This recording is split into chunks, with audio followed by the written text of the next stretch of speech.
A man has been jailed for 21 years for carrying out a brutal hammer attack on a customer in a Birmingham shop before fleeing abroad in a bid to evade justice. Abdul Wahab's victim, who was in his 20s, had to have metal plates inserted into his skull and jaw. He suffered bleeding on the brain and swelling which could have been fatal following the savage 6-second assault at a store on Stratford Road in Sparkhill at around 2 o'clock in the afternoon on the 21st of February this year.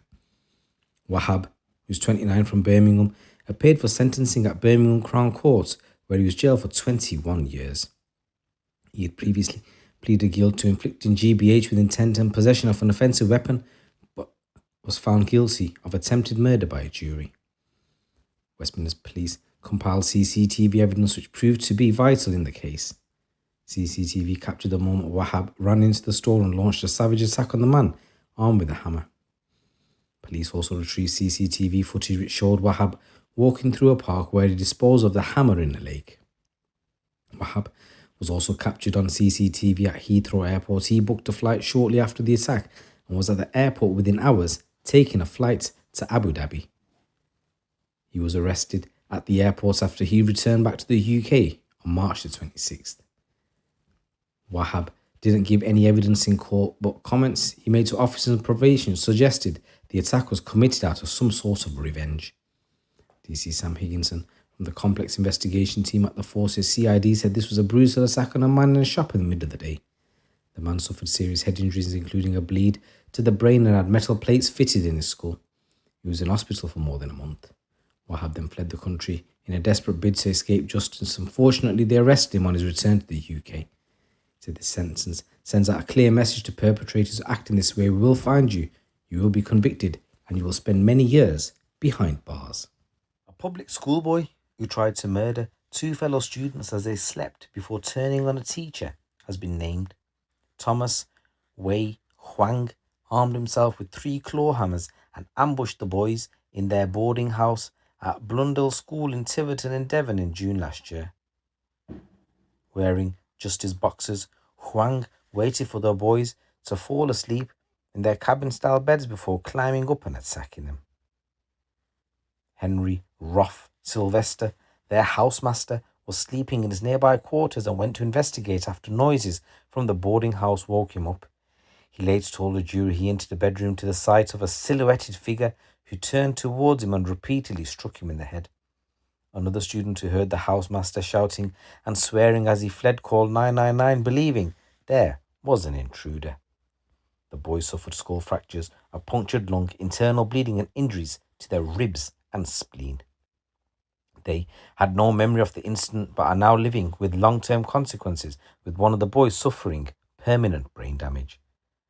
The teacher was struck 6 times in total but has made a full recovery.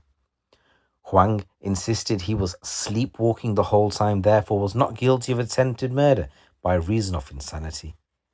He said while giving evidence, "I feel very terribly sorry for all 3 individuals because of what I did to them whilst I was sleepwalking."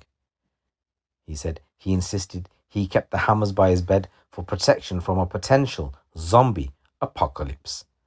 But the court heard how investigators uncovered an obsession that the defendant had with one of the boys, an obsession with hammers as weapons, and an obsession with killing and killers and the killing of children.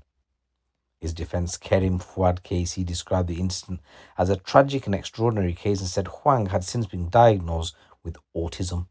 He said the teenager struggled from academic and personal difficulties and had an unhealthy interest in violent films and horror movies. Absolute madness, guys. In this next news story, a drug dealer who carried a kitchen knife down his trousers has been jailed. Neighbourhood officers were on patrol in Cambridge on the afternoon of the 30th of June last year when they spotted a group of suspected drug dealers and users near to a play park in Chesterton. As they approached the trio, Callum Schooling ran off and officers could see a large red knife in the waistband of his trousers. Following a short foot chase, Schooling got tired and he stopped and he was arrested and found in possession of a knife, a mobile phone, more than £600 in cash and 5 pairs of brand new sunglasses. He also discarded a second mobile phone which was also recovered. At Cambridge Crown Court, Schooling was sentenced to 2 years and 8 months in prison after previously pleading guilty to conspiracy to supplying coke and possession of a bladed article. PC Will Lovell from the neighbourhood support team said this sentence reflects the serious nature of both drug dealing and carrying a weapon. And thanks to the team's work, he is now off the streets, and we hope this serves as a reminder that drug dealing is not tolerated in our county. And in this next story, a man from Ripon, described as a career drug dealer, has been jailed for a large-scale distribution of coke and cannabis. 2 of his accomplices were sentenced alongside him for their part in the conspiracy. Daniel John Butler of Ripon was described as a well-connected and organised drug supplier who supplied large amounts of coke and cannabis to dealers lower down the chain. In April 2024, he pleaded guilty to possession with intent to supply cocaine and 3 counts of conspiracy to supply cannabis. He was jailed for concurrent sentencing totaling 7.5 years. He's been in prison for 2.5 years for taking into account discount for early pleas and prison overcrowded. His Cody Craig James Kent was the upstream supplier wholesaler, and he used to supply products to Daniel Butler. Kent's contacts in Spain and Albania enabled him to supply large amounts of the drugs. Kent was jailed for 3.5 years after pleading guilty to conspiracy to supply cannabis. Then you had another person, Courtney Sweeney. She was sentenced to a community order consisting of 18 hours unpaid work and a £50 fine. All 3 defendants appeared at York Crown Court for sentencing, and the investigation began in June 2021 when Butler's car was stopped by officers as he drove to York, where he was found to be in possession of a significant quantity of coke. In addition to supplying coke to York drug dealers, 2 of whom have since received lengthy jail terms, the evidence showed that Butler was involved in organised networks of cannabis supply. Between December 2020 and June 2021, he was involved in the supply of large amounts of cannabis bud and cannabis edibles, some of which were destined to be exported to Australia in bulk amounts. Investigating Officer DC Lawrence Longworth of North Yorkshire Police's Organised Crime Unit said the evidence showed that Craig Kent was a large-scale supplier to Daniel Butler, who in turn supplied multi-kilo amounts to his own boys.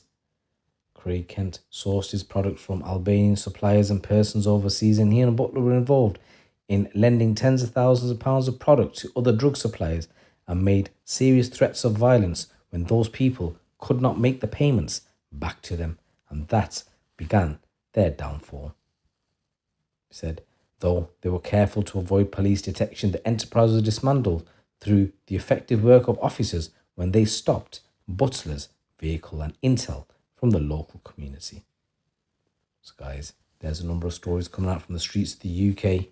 Once again, if you haven't done so, please subscribe to the channel. Please give this video a little like, I'd appreciate it. And I'll drop a comment as well, and I'll respond.